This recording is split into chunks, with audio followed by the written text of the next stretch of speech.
100% का संकल्प। विकास अपनी मेज पर बैठा था। उसके चारों ओर किताबों और नोट्स का ढेर लगा था। उसकी आंखों में केवल एक ही सपना था, अपनी कक्षा 10 की बोर्ड परीक्षा में पूरे 100% अंक प्राप्त करना।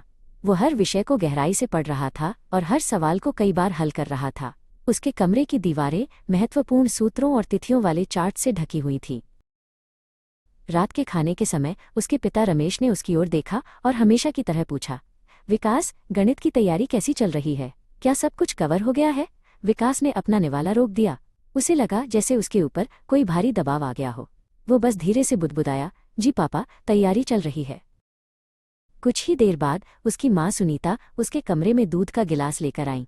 उन्होंने उसके सिर पर हाथ रखा और कहा, बेटा, मेहनत करो, तुम्हारी तैयारी में कोई कमी नहीं रहनी चाहिए। विकास ने दूध का गिलास पकड़ लिया, लेकिन उसे महसूस हुआ कि तैयारी शब्द अब उसे डराने लगा है।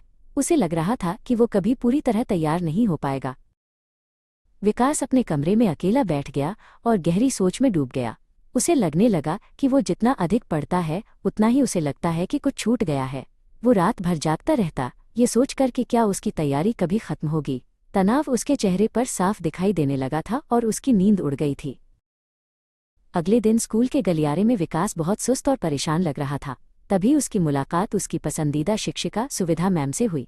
सुविधा मैम ने तुरंत उसकी आंखों में छिपी चिंता को पहचान लिया। उन्होंने उसे रुकने का इशारा किया और अपने पास बुलाया। सुविधा मैम ने शांति से पूछा, विकास, तुम आजकल बहुत खोए खोए रहते हो। क्या बात है? क्या तुम परीक्षा के बारे में सोच रहे हो? उनकी आवाज़ में इतनी ममता थी कि विकास की आंखों में नमी आ गई। वो जानता था कि वो अपनी बात केवल मैम से ही कह सकता है। विकास ने लंबी सांस ली और कहा, मैम, मैं दिन रात पढ़ता हूँ, लेकिन जब भी घर पर सब पूछते हैं कि तैयारी कैसी है तो मुझे डर लगने लगता है। मुझे लगता है कि मैं अब भी सिर्फ तैयारी ही कर रहा हूँ, कभी पूरा नहीं कर पा रहा। सुविधा मैम मुस्कुराईं और बोली, यही तो समस्या है विकास, अपनी भाषा बदलो। मैम ने समझाया, जब तुम कहते हो तैयारी कर रहा हूँ तो तुम्हारा दिमाग सोचता है कि काम अधूरा है। आज से जब भी कोई पूछे या तुम खुद से बात करो तो कहना, मैं पूरी तरह तैयार हूँ। ये एक छोटा सा बदलाव तुम्हारे आत्मविश्वास को आसमान पर ले जाएगा। विकास को ये बात कुछ अलग और जादुई लगी।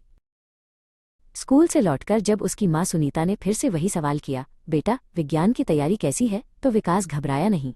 उसने माँ की आंखों में देखा और मुस्कुराते हुए कहा, माँ, मेरी तैयारी पूरी है। मैं परीक्षा के लिए पूरी तरह तैयार हूँ। यह सुनकर सुनीता के चेहरे पर भी राहत की मुस्कान आ गई। परीक्षा का दिन आ गया। विकास अपनी सीट पर बैठा था और प्रश्न पत्र उसके सामने था। उसने अपनी आंखें बंद की और मन ही मन कहा, मैं तैयार हूँ। उसने शांति से लिखना शुरू किया। अब उसके लिए 100% सिर्फ एक लक्ष्य नहीं था, बल्कि एक विश्वास था जिसे वो पहले ही जीत चुका था।